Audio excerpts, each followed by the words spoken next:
I must admit, it's not often that you read a book and you think, well, this person's actually redefined what's happening in poetry. And that's what Daljit Nagra did. And he redefined the British Asian experience in poetry and what it can be and where he can put things and how he can write about things.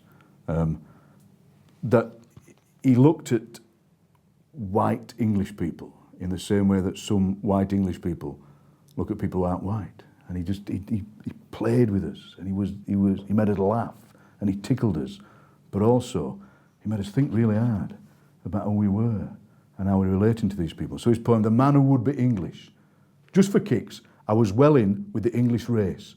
My skin matched the beef of their ruddy skin, as one by one, a walking sing-along of familiar faces from the lark-about days of school chuck back chunks of smoke to reveal their manhood. A fantastic line. My skin matched the beef of their ruddy skin. And what you always get with Daljit, you always imagine when you're reading a Daljit book or a Daljit poem that somehow, if it was a pop-up book, a little model of Daljit would come up and he'd start tickling you. And he tickles you in so many ways. He tickles you to make you laugh, but he tickles you to make you think. This wonderful poem, The Speaking of Bagwinder Singh Sagoo. Why not now be naked, you naughty Western woman? Not 4 months since I Delhi Heathrow to you about you lying in living room with catalogues of Bombay passions. And when you read it, you're excited by the exuberance of it, but also it makes you think, as you're reading it, such a lot about colonialism, about post-colonialism, about who's been in charge and who hasn't. You know, my voice reading that. Am I doing it in the right way? What am I doing? What am I getting wrong?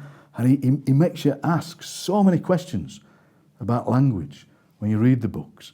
And so not only is this pop-up model of Daljit tickling you, he's pointing at you and he's going, come on, think hard, think what you're doing with language, think what you're doing with colonialism, think what you're doing. And this is his first book, and he's written other books since. And I think, again, he's going to carry on and write some amazing, amazing poems. And one day will write a pop-up book where he'll pop up and he'll tickle you and point at you and then just gently grab you around the neck